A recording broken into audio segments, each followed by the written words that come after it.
Welcome to Suddenly Different, where we explore stories and strategies for life when it doesn't go to plan. I'm Leigh-Anne Sharland, inviting you to join me on this journey.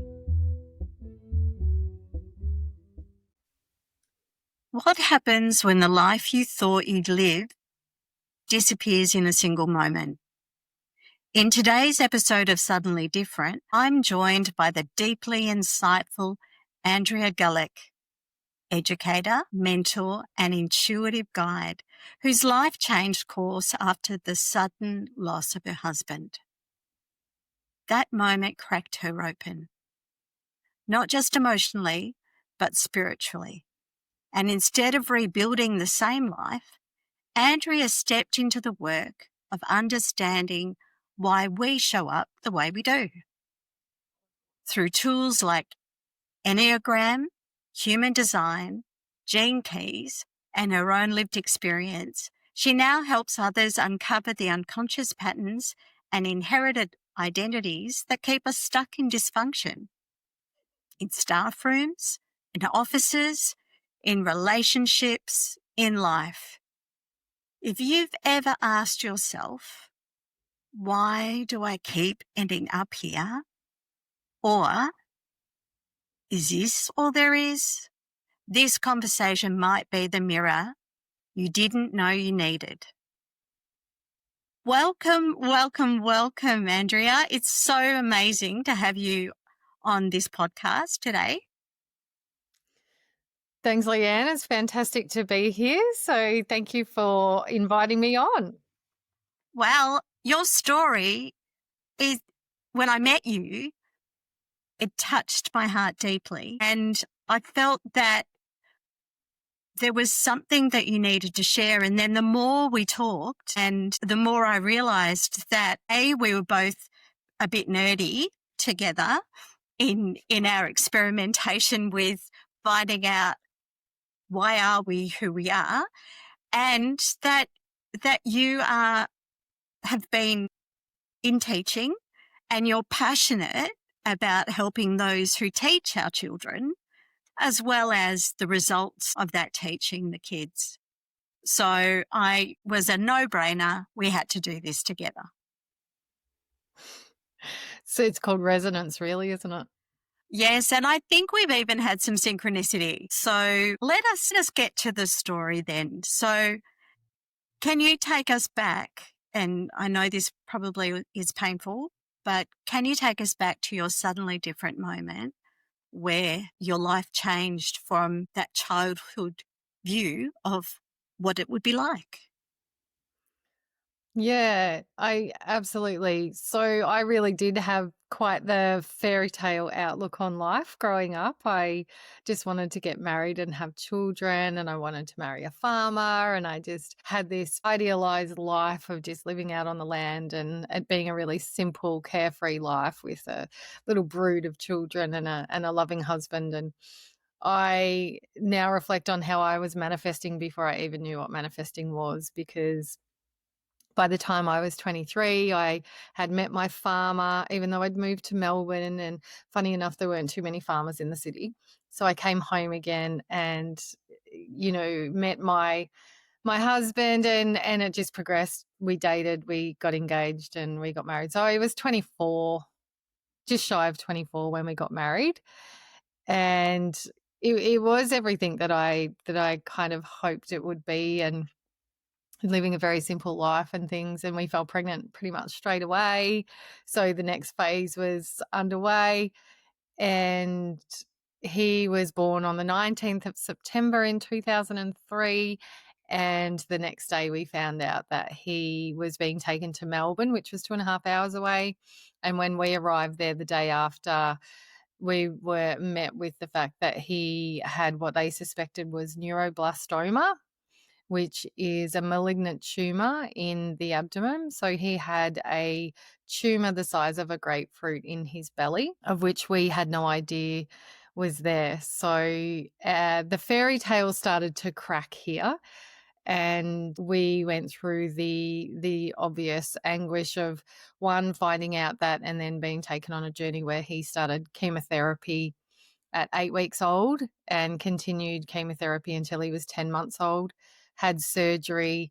They removed the residual tumor and his left kidney, and he came out of surgery, and he is almost 22 years old and has not missed a beat. So while it was a very rude awakening to parenthood and illness and the way that things can go so wrong, everything went so right for him.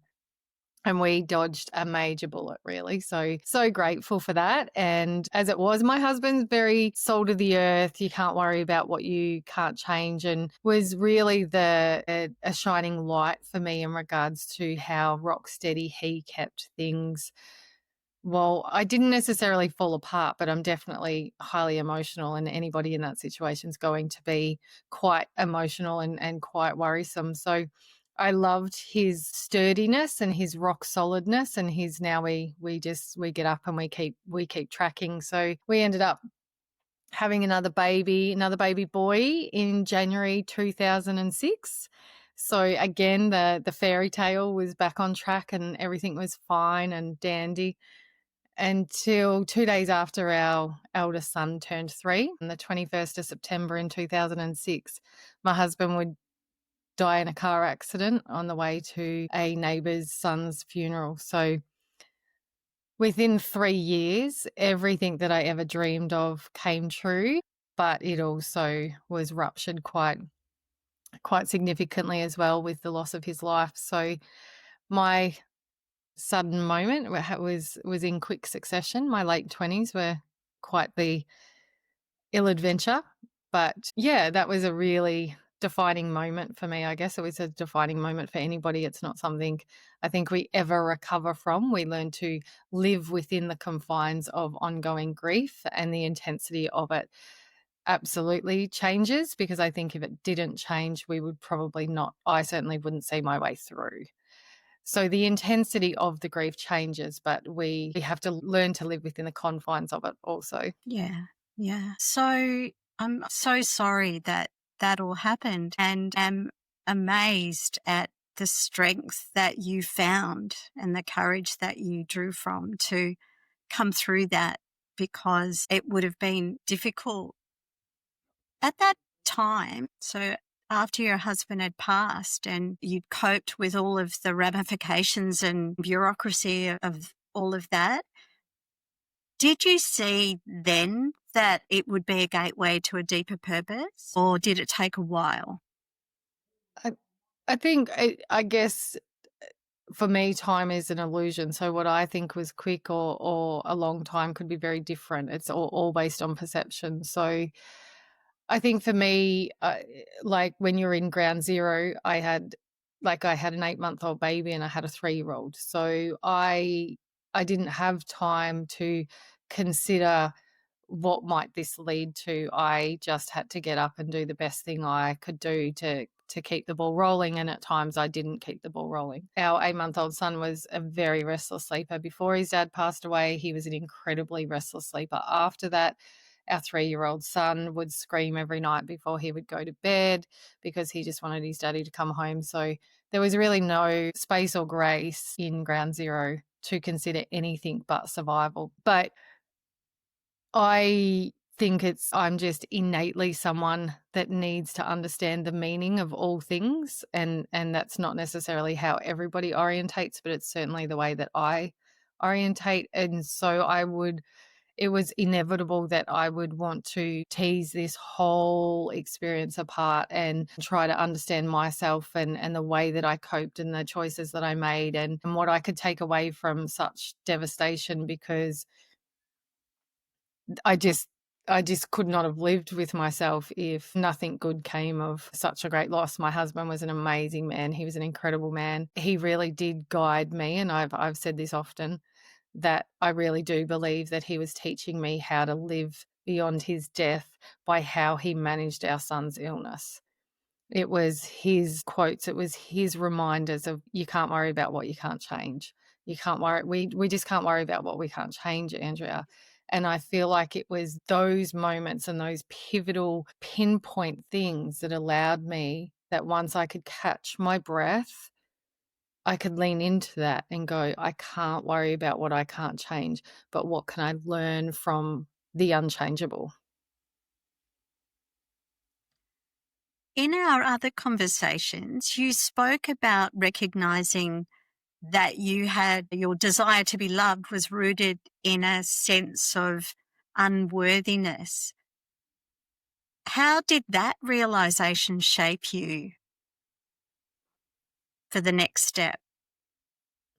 Yeah, so that uncovering, to be honest, and obviously it's 20 years, 19 years since my husband passed away. So I've had a great deal of time to kind of take the journey wherever it's taken me. But the uncovering of the fact that this perception that I just wanted to get married and have kids, and it was just who I am. I just innately love people, and that's what I want, has only been a new awareness that I've come to, that was actually driven by a deeper sense of unworthiness, and that if someone loved me, if someone chose me, then that would equate to me being worthy.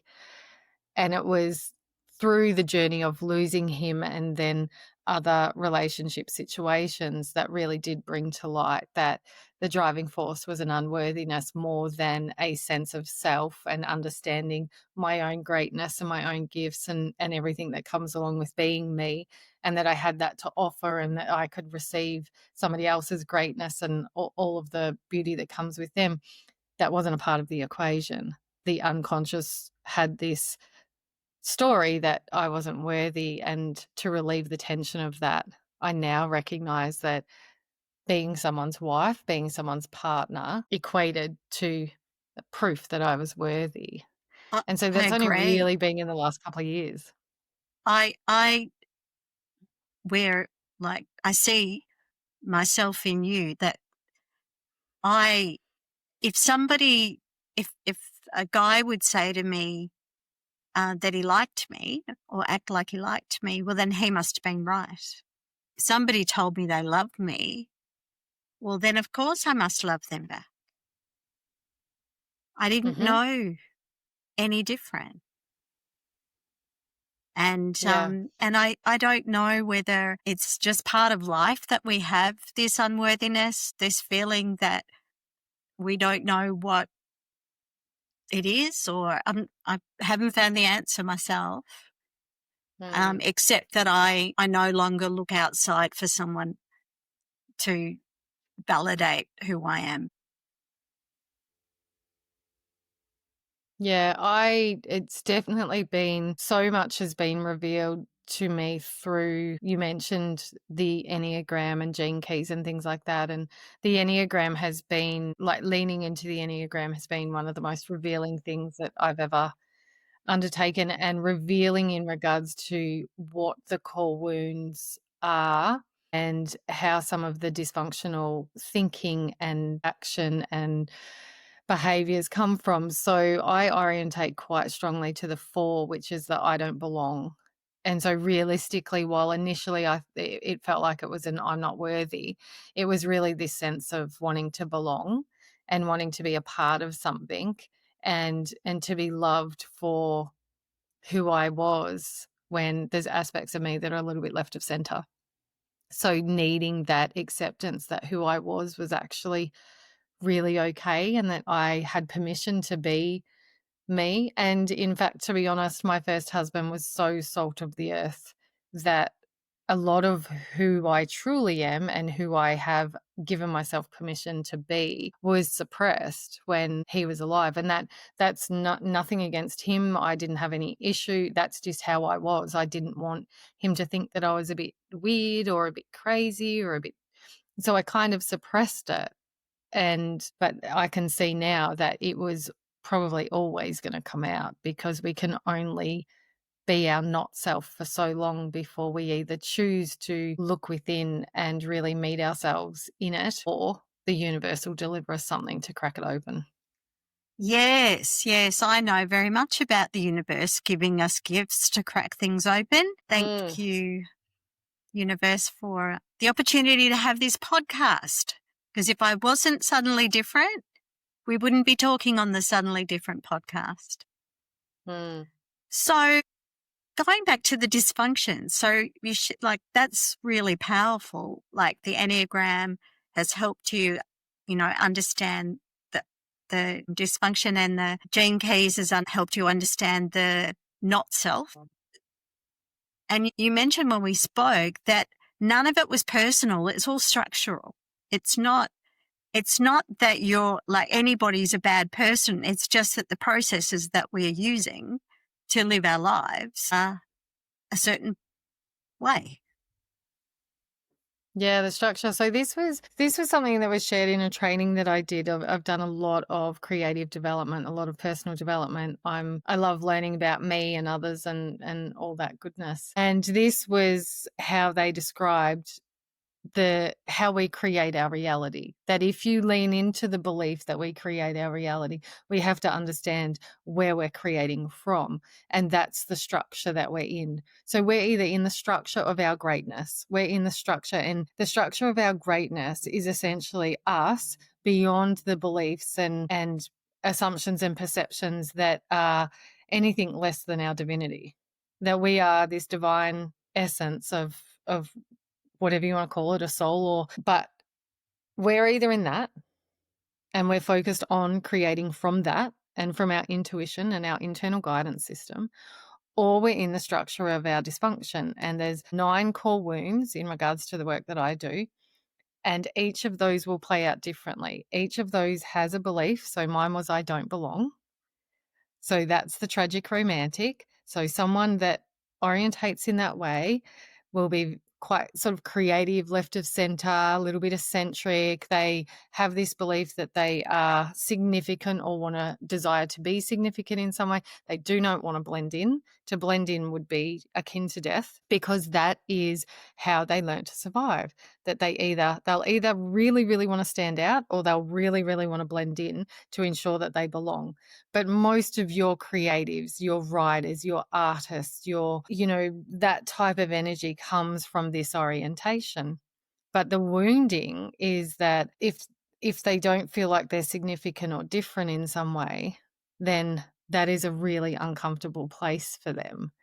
So the behaviors that they will display are to ensure that they stand out or ensure that they stay safe and that they're significant. They can suffer from envy because they're looking at people, and it's not so much that we're jealous, as in, I want what you've got. There's this sense of, I want to be who you are. And there's these dysfunctional aspects to it, as much as there's amazing gifts in it. And so it's that whole thing of it's not personal. Like, I am Andrea, and I was born as a creative genius, just like you are, Leigh-Anne. But when I'm in stress or when there's things that I'm unsure of, I will revert to patterns of behavior that I learnt as a child to try to protect my heart. And we're all doing that in our own different orientated ways, depending on what we believe. Now, we're either creating from that or we're creating from the greatness. It's not Andrea, it's her coping mechanisms. It's not Leigh-Anne, it's her coping mechanisms. And when you can begin to recognize, or I feel when you can begin to recognize that it's not personal, you are not doing anything to me, I am not doing anything to you. My patterns of behavior may be impacting you and vice versa, but that it creates this distance for us to be able to have different conversations when we realize that we're just in our structure. It's not personal. Yeah.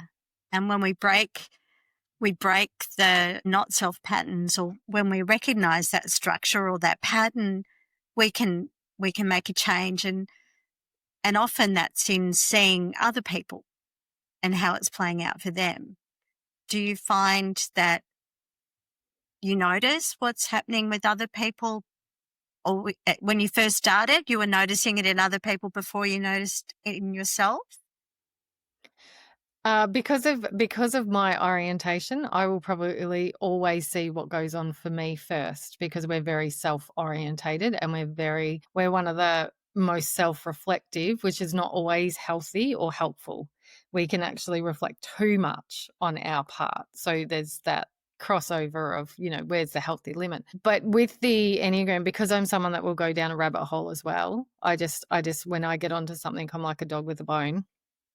So I can actually now begin to recognize patterns of behavior and understand which wound they're coming from. Like I can just see it and I'll be able to go, so interesting, because I'll guarantee they probably orientate like XYZ, because it's just it's that thing of once you know, you can't unknow. Yeah, Once you see it, you can't unsee it. So, absolutely. And but my thing is that I have to be really mindful because of the 4.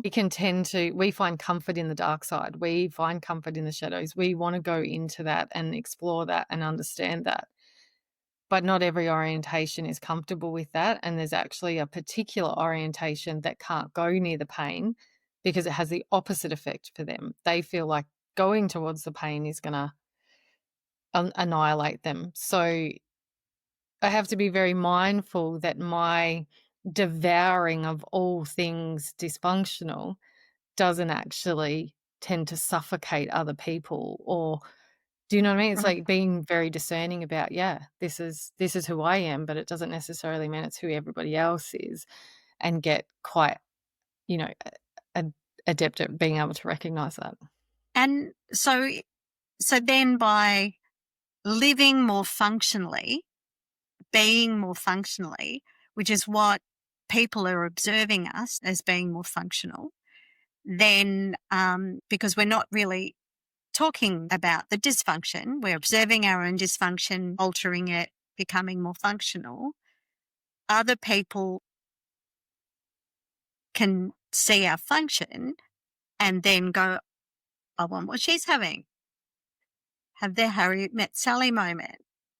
Yeah, I guess so. Yeah. I guess I've never really thought about it like that, but Yeah. I guess so, that maybe that's the area of influence, isn't it?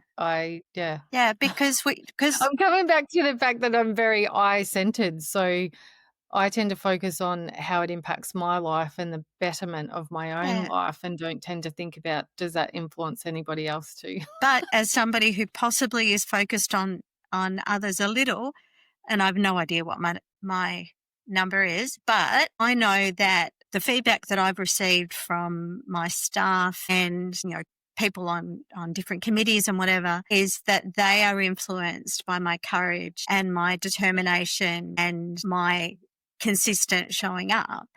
So it's like, well, they don't see the turmoil underneath the covers. What they see inspires them to be, because I show them how to do it. Yeah.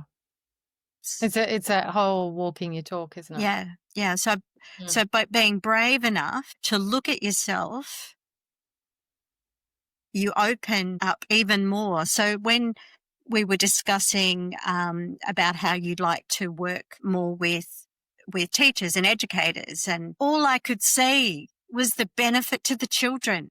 So I'm very happy about the benefit to the teachers, but I'm seeing these empowered children who have learnt function rather than dysfunction from the education system. Yeah, and we're on the same page with that for sure. That's definitely something that drives me, I guess, and I understand that I was only a teacher for a short period of time. So I certainly didn't teach through the pandemic, or the you're at work, you're not at work, you're at work, you're not at work, or anything like that. So there's layers and layers of fallout from that time as well. And that teachers are under the pump. I know that. I know that they have a curriculum that they have to deliver. They have children that need them. They have families that need them. Like, they've got it coming from all areas a lot of the time. But without knowing how we individually manage that stress, and what some of our dysfunctional ways of managing that can be. And dysfunction is not anything to be ashamed of, or it's just, we just orientate. I withdraw. Like, if I get stressed, or if there's some sort of disruption for me, and I have to withdraw to be able to settle and move through what it feels like to be in that. Now, that can be really misunderstood because it can look like I'm shutting people out, because essentially I am.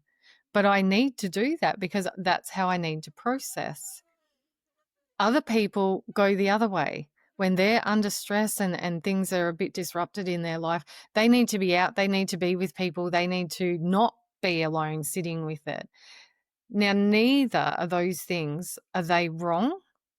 They are just an individual way of how people need to process. And for me, helping people and educators recognize the differences of how we show up in a staff room, in a meeting, when curriculum has been changed, when there has been some catastrophe, when we are under the pump with writing reports. Understanding the differences so that you can balance in the best way you know how, so that you can really be a guide to your students on what it is to be able to know how to balance and know what you need and know how to ask for that. Or, it's just that flow and effect, like you were talking about, that just inadvertently you become the pillar of inspiration for those around you. And if you've got educators 5 days a week with a group of people, right or wrong, they're gonna be of influence, aren't they? Absolutely. And I feel for our teachers, anybody who's been in the last 10 years in the education system with budgets and COVID and helicopter parents, and I can't even imagine what it's like for them. And I know that I needed support when things were really pressuring me, and I didn't know how to ask, and I didn't know how to seek at times. And they've been, there was a time that I wanted to become a missing person. I truly stood at my front door and thought, I have to escape, I have to leave everything. How much money can I get out of the ATM?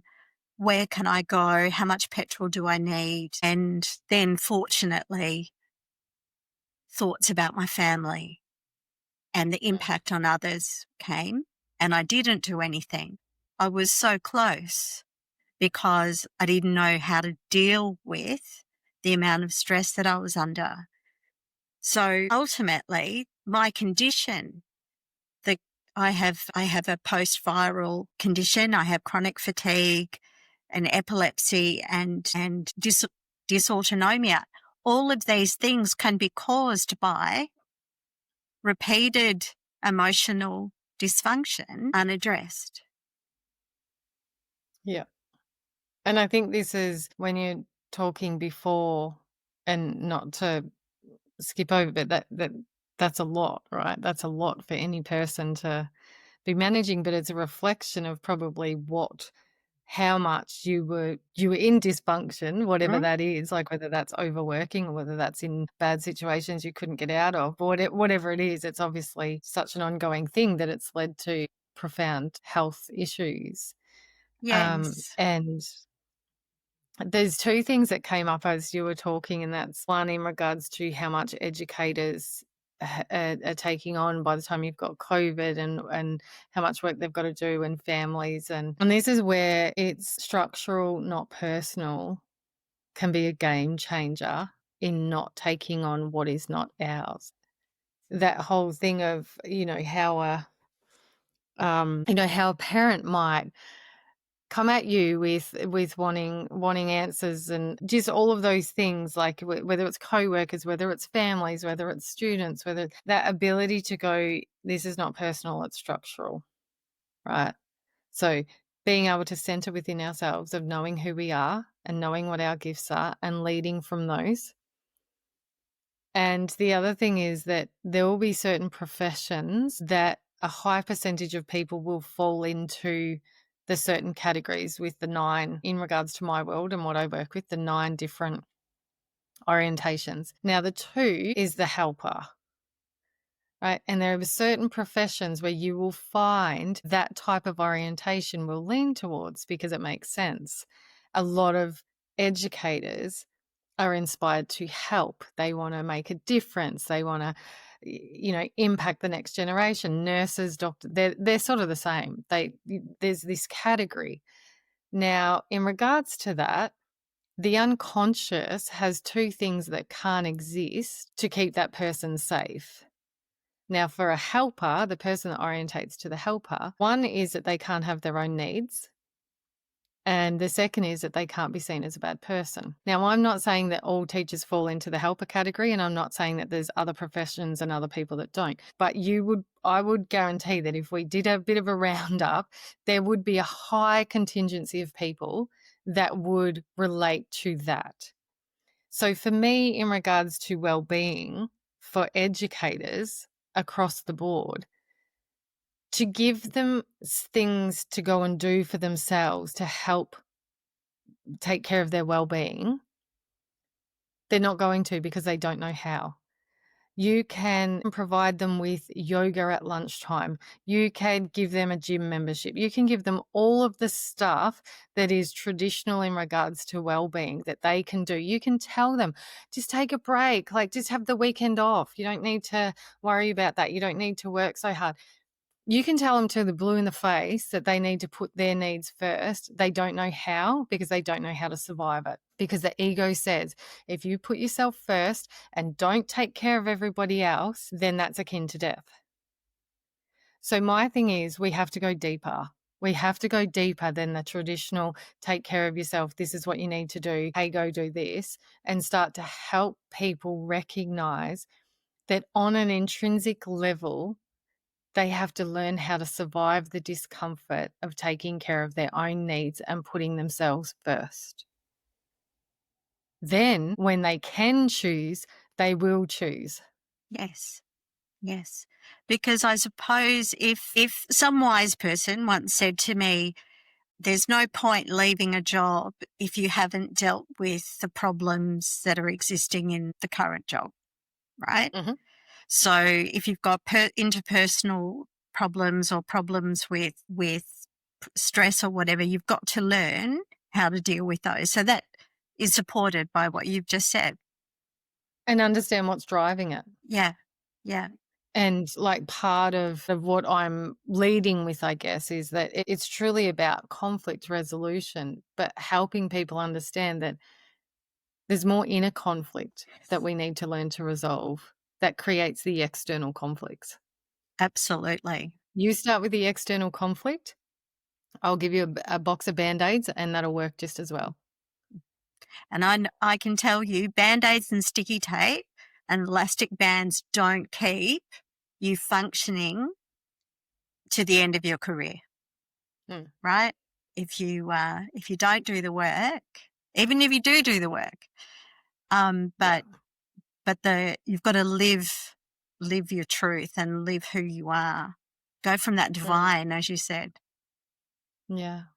And the thing with that is, I think there's a reality around that, is that that's a journey of being able to remember who we are, because there's that's the journey of life, is that we do come in that pure form, but we have exposure to different things and we make meaning because we're little meaning makers. And I guess this is my thing. We've got children in schools making meaning constantly, working out where they fit, what they have to do, what they don't have to do to be accepted, loved, and respected.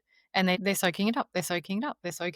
And that's what we've all done. So we're soaking up the non-truth all the time, which puts us into that forgetting mode. And it's that unraveling of getting rid of the non-truth so that we can remember who we came here to be. Yes. But that it's not, I don't think we just wake up one day and I am like a super powerful, incredibly abundant, amazing, creative being. I can't believe I forgot that. It's not that simple. And it's not one workshop either, right? It's a repeated thing. It's, this is a program of works, which is the start of another program of works. It is, yeah. Wow. So people like you, that with the bravery to look in the dark side and lead us to the light. How do you get supported? Or is your support from within? Well, that's a good question, isn't it? I'm really, really fortunate that I've got a really, really strong, beautiful, it's small and it's intimate, and that's how I like it. But I have a friendship group that are on the same page, and we very much talk through different things and recognize different things and honest with each other in regards to what we see. So I'm very fortunate with that I get to be all that I am with these people, and they'll remind me if I'm in my forgetting. But I go to, like I said, I do a lot of personal development. I've done a lot of training. So whenever I feel called to know the next layers, then I'll show up to that type of stuff. And I go to a kinesiologist. So any of that emotional balancing and things like that, at this point in my life, I'm at that time where women experience things changing as they get older. So I've definitely lent into a kinesiologist to just help balance things at different times. But yeah, they're my main go-tos. Oh, that's great. Because sometimes, I don't know, sometimes we put people on pedestals, right? And think they've got it all together and they magically do it without having anyone in their corner, right? Mm. But we've all got somebody in our corner, whether it be through self-education or whether going to workshops, reading books, listening to podcasts, whatever it is. We've got opportunities should we choose them, and we've got time should we allocate it. Yeah, and I guess that's the thing, is that it's a really individual thing. Like, considering that I'm a speaker and mentor, I don't listen to podcasts very often. I have my own podcast and I don't even listen to podcasts. And I'm not sure why. It's just not, I'd be more inclined to pick up a book and read a book, or I'd be more inclined to do a short course, or there's a gazillion different ways that we can lead ourselves in. But I think that's the most defining thing, is that if anything is leading you out, if anything is leading you to follow them, I'd be questioning that. Unless it leads you in and helps you learn how to listen and sense and feel your own guidance, then it's essentially probably more disempowering than it is empowering. Yes. And I know with some of the trainings I've done, I need to remember that it's a skill I'm learning. It's a concept I'm learning, and how I apply it to me is my decision. Mm-hmm. So that rather than, it not being a cult, but, like it being cultish. Yeah. And I think that's the thing, is that anything that kind of takes us away from ourselves and our power and wants us to put it into that or them or I mean, it's a power thing, it's an energy thing. So if we have to plug in and siphon out to feel like we're a part of it, then that's a bit concerning for me, personally. Yes. We should be No, I always agree. plugging I back into agree. us. We should always be plugging back into Yeah. our source, our connection, our guidance. And you might Yeah. refer to others in regards to feedback around that. But if we take the time to be discerning, if we take the time to quieten down and feel into, you're going to know your answer. You're going to know it.